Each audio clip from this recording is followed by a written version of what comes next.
Ada kalanya telinga itu bosan mendengarkan nasihat, muak, jemu, letih.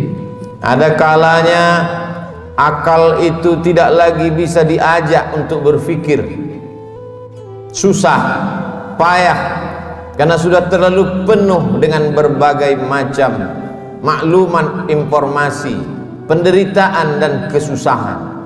Tapi Allah memberikan jalan lain untuk supaya nasihat itu sampai ke dalam hati melalui kisah. Maka kata Allah kepada Nabi Muhammad sallallahu alaihi wasallam, faqsusil qasasa, ceritakanlah kisah-kisah itu, la'allahum yatafakkarun, biarkan mereka berfikir, biarkan mereka merenung sejenak. Selama jantung masih berdetak, selama darah masih mengalir, mereka masih hidup, hati mereka masih bisa diajak untuk berkompromi. Mungkin kalau dinasihati tidak lagi masuk, tersumbat sudah telinga. Mungkin kalau diajak berdiskusi sudah tidak mempan, saking penat dan lelahnya penderitaan.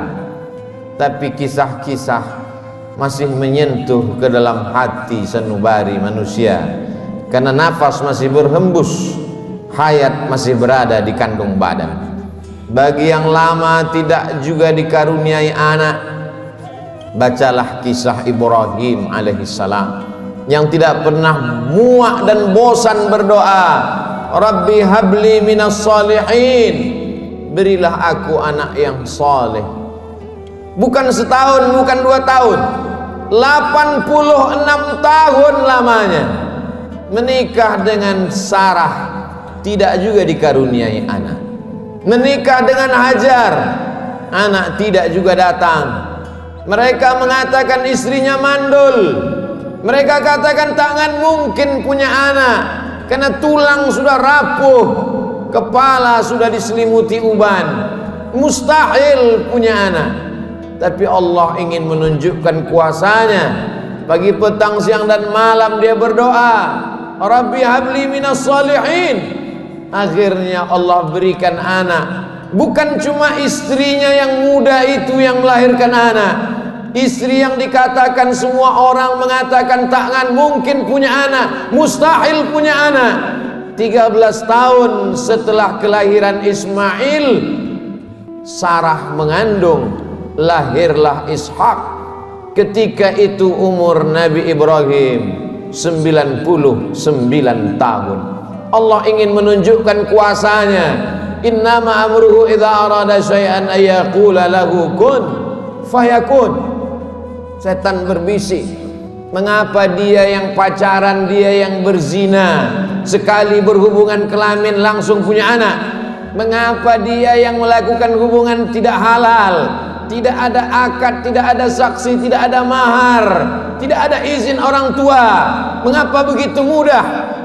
Memang itulah kerja setan. Alladzi waswisu fi sudurin nas la'atiyannahum min baini aydihim, aku akan datang dari depan, wa min khalfihim, dari belakang, wa an aymanihim, dari kanan, wa an syama'ilihim, dari kiri. Memang begitulah kerja-kerja setan dari bentuk jin, syayatinul jinni wal insi.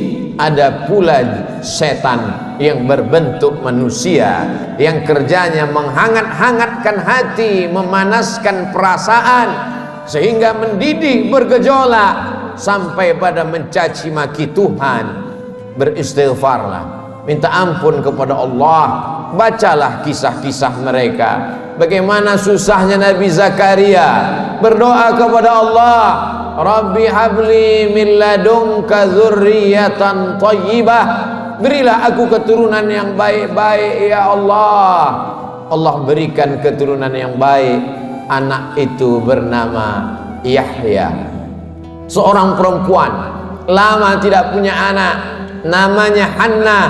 Dia berdoa kepada Allah, Rabbi, ya Allah, inni aku nazartu, bernazar, laka ma fi batni muharrara, kalau aku punya anak, kalau aku bisa mengandung, anakku ini akan kujadikan muharrara khalisan li khidmati Baitul Maqdis.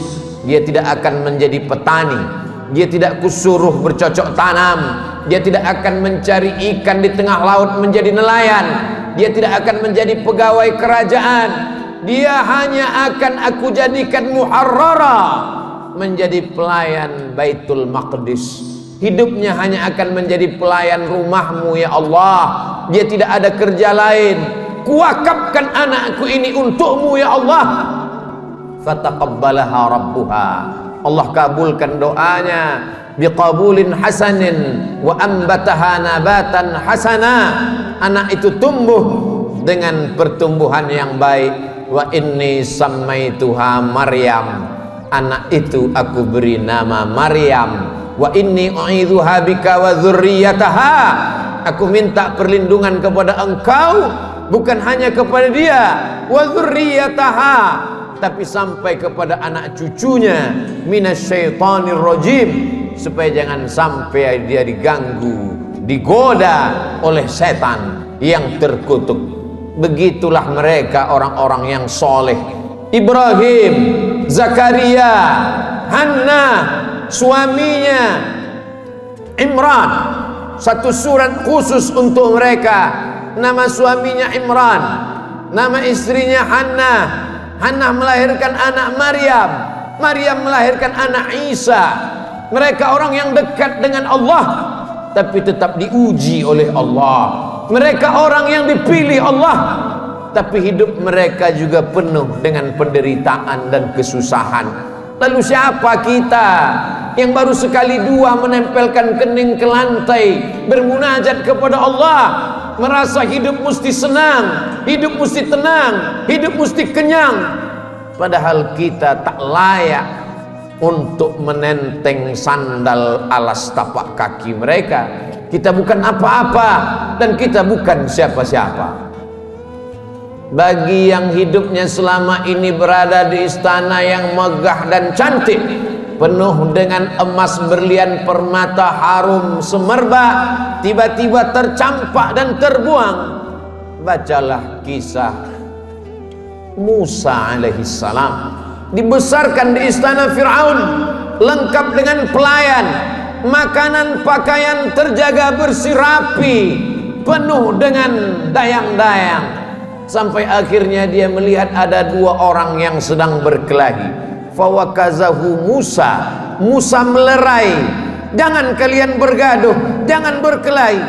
Tapi kedua orang ini tidak juga menghentikan perkelahiannya. Fawakazahu Musa.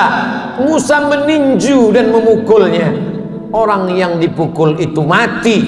Dan kebetulan yang mati itu adalah masyarakat kelas atas, masyarakat keluarga Fir'aun.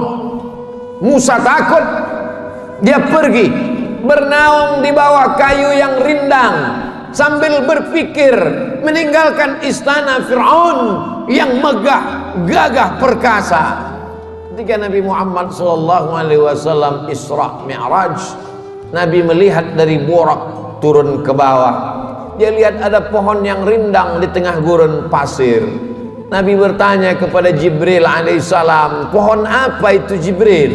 Jibril menjawab, itulah pohon tempat bernaungnya Musa alaihissalam ketika dia terusir dari istana Fir'aun. Ayah tidak ada, ibu tidak ada, istri tidak punya, anak apalagi, sebatang kara, terbuang jauh dari istana. Satu-satunya berpegang teguh hanya kepada Allah. Orang yang bersama dengan Allah hatinya menjadi ramai walaupun dia di tengah kesunyian. Orang bersama dengan Allah dia bahagia walaupun dia dalam kesusahan dan penderitaan. Orang yang bersama dengan Allah tak pernah putus asa. Bersama dengan harta akan binasa, bersama dengan kemegahan, kemuliaan, jabatan akan berakhir. Bersama dengan dia, siapa dia? Al-Hayyu Maha Hidup. Bersama dengan dia, siapa dia? La ta'khudhuhu sinatun wala naum. Dia yang tak mengantuk dan tidak tidur. Ternyata itu hanya skenario Allah. Allah ingin melepaskan Musa dari kungkungan harta benda, dari cengkraman kekuasaan Fir'aun terlaknat. Allah ingin mempertemukan Musa dengan guru yang bijaksana, Syuaib namanya. Dari kejauhan Musa melihat orang ramai. Ternyata mereka ngantri untuk mengambil air di sebuah sumur tua yang pintunya tertutup batu yang besar. Tidak sanggup mereka menggeser batu itu, walaupun mereka berkumpul beramai-ramai. Musa dengan kekuatan yang dititipkan Allah menggeser batu itu. Dengan mudahnya tutup sumur terbuka. Nabi Musa melihat ada perempuan yang jauh di barisan belakang. Dia panggil perempuan itu untuk mengambil air. Ternyata perempuan itu membalas budi Musa. Dia mengajak Musa untuk berjumpa dengan ayahnya, karena ayahnya lama mencari pengembala kambing. Apa kata si anak? Inna khaira man ista'jartal qawiyul amin. Kalau kau ingin mencari pengembala kambing ayah, selama ini kau susah mencari anak muda, pilihlah anak muda ini. Dia orangnya jujur dan amanah. Dari mana kau tahu dia jujur? Ketika dalam perjalanan tadi aku di depan, dia di belakang.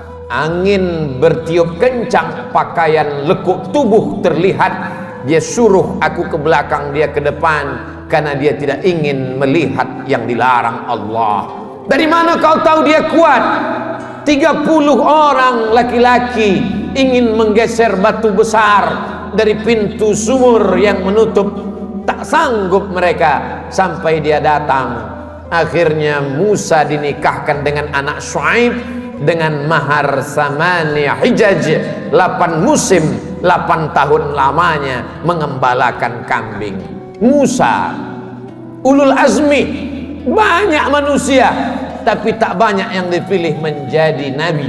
Banyak nabi tapi tak banyak yang dipilih menjadi rasul. Banyak rasul tapi tak banyak yang dipilih menjadi ulul azmi. Musa salah satu ulul azmi. Musa yang diajak Allah untuk berbicara. Wa kallamallahu Musa taklima.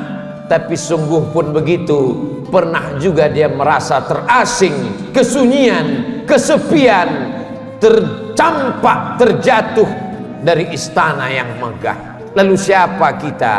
Kita sedang diajak Allah untuk membanding-bandingkan diri dengan orang-orang yang soleh, yang hebat itu. Engkau yang ditugaskan untuk menjadi guru agama, menjadi juru dakwah di tempat yang jauh, di tengah hutan belantara, melewati air gelombang pasang, melewati sungai, melewati batu karang yang tajam, sampai di tempat tujuan tidak disambut dengan tola'al badru alaina. Kau tak disambut dengan marhaban, kau tak disambut dengan permadani merah, kau tak disambut dengan sukacita, dicaci maki, diejek. Akhirnya hati merasa marah, panas, meninggalkan dakwah, masuk ke dalam perahu. Perahu terombang-ambing di tengah lautan. Nampaknya barang-barang mesti dicampakkan. Satu persatu barang-barang dibuang ke laut. Namun perahu tetap juga penuh akan tenggelam. Mau tidak mau, suka tidak suka, penumpang mesti diundi. Dan undian itu jatuh ke tanganmu 3 kali. Kalau sudah 3 kali tak ada pilihan, kau mesti dicampakkan ke tengah laut. Mulut ikan nun sudah siap menganga menelan, berada dalam 3 kegelapan. Gelap malam, gelap lautan, gelap perut ikan. Ada kalanya kita merasakan kegelapan, hutang keliling pinggang, satu pun tak ada yang suka. Kawan menjadi lawan, keluarga menjadi musuh. Apa yang dapat kau ucapkan? Itu yang dirasakan oleh Nabi Yunus alaihi salam. Dia hanya berucap dengan mulutnya, la ilaha illa anta subhanaka inni kuntu minaz zalimin. La ilaha illa anta, tiada Tuhan selain engkau. Subhanaka, maha suci engkau. Aku yang kotor, aku yang hitam, aku yang kelam, aku yang bergelimang dosa. Inni kuntu minaz zalimin. Aku sudah zalim, aku sudah aniaya, aku sudah buat dosa. Apa yang dilakukan Allah? Ikan itu memuntahkan isi perutnya. Lalu kemudian Nabi Yunus terdampar di tepi pantai, ditumbuhkan Allah yaktin, labu. Dia makan labu. Hari ini ahli medis, para pakar gizi menganjurkan orang yang sakit untuk memakan buah labu, makanan yang baik untuk penyembuh orang yang dalam keadaan sakit. Ternyata Allah tahu apa yang ada dalam hatimu. Siapakah engkau bila dibandingkan dengan Nabi yang dipilih Allah? Ada kalanya engkau terjatuh, masuk ke dalam lautan. Lautanmu bukan lautan Nabi Yunus, perut ikanmu bukan perut ikan Nabi Yunus, gelapmu bukan gelap Nabi Yunus. Tapi kesulitan-kesulitan hidup yang datang silih berganti, tak ada yang dapat kau lakukan kecuali berkata la ilaha illa anta subhanaka inni kuntu minaz zalimin. Ada orang-orang yang mengajak engkau untuk berargumentasi, untuk berlaga, tapi bukan dengan otot. Mereka mengajak engkau berkelahi, berdebat dengan otak. Otakmu cerdas, IQ-mu hebat, IP-mu tinggi, sarjana S1, S2 dan S3, kau akan menang melawan mereka. Mereka bertanya, a anta fa'alta hadza bi alihatina? Kaukah yang sudah menghancurkan berhala-berhala kami? Kaukah yang sudah meluluh lantakkan sembahan-sembahan kami? Dengan ringan dia menjawab, bal fa'alahu kabiruhum hadza. Bukan aku yang menghancurkannya. Yang menghancurkan berhala ini, patung-patung ini adalah patung yang paling besar. Lihat dari lehernya ada kampak. Dialah yang sudah menghancurkan.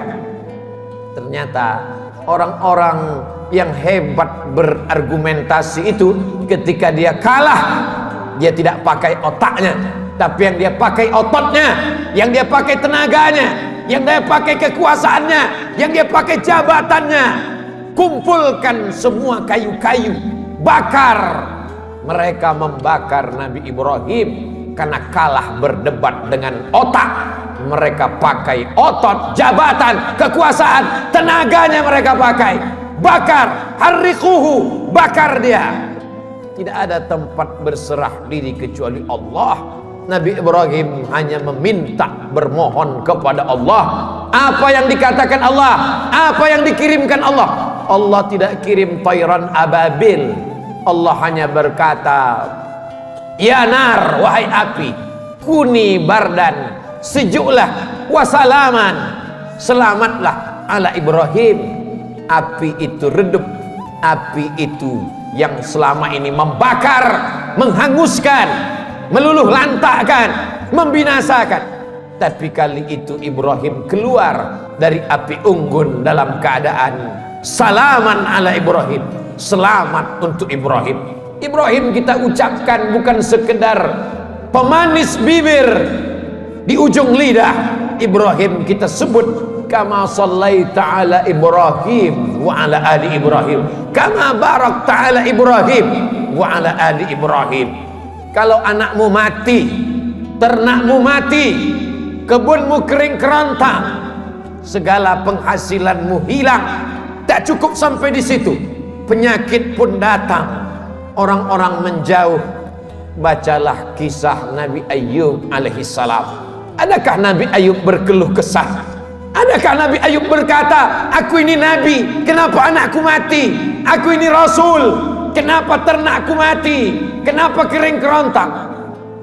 Dia hanya berkata, Rabbi, ya Allah, anni massanyad dur, aku kena penyakit ya Allah, wa anta arhamur rahimin, engkau maha penyayang di antara yang sayang. Tidak ada Nabi Ayub berkata sehatkan aku. Nabi Ayub tak minta sembuhkan aku. Dia hanya berkata anni massanyad dur, aku kena penyakit ya Allah, wa anta arhamur rahimin, engkau maha penyayang di antara yang sayang. dia malu meminta kepada Allah, dia malu berkeluh kesah kepada Allah, dia malu. Malu adalah satu cabang dari iman. Malu kepada manusia biasa, malu kepada malaikat biasa, tapi ini malu berkeluh kesah kepada Allah, malu meminta kepada Allah. Itulah akhlak para nabi. Faqsusil qasasa, ceritakan kisah-kisah itu, la'allahum yatafakkarun, mudah-mudahan mereka berfikir. Kembali kepada Al-Quran, baca Al-Quran, baca terjemah, baca kisahnya, menyejukkan hati, menenangkan jiwa.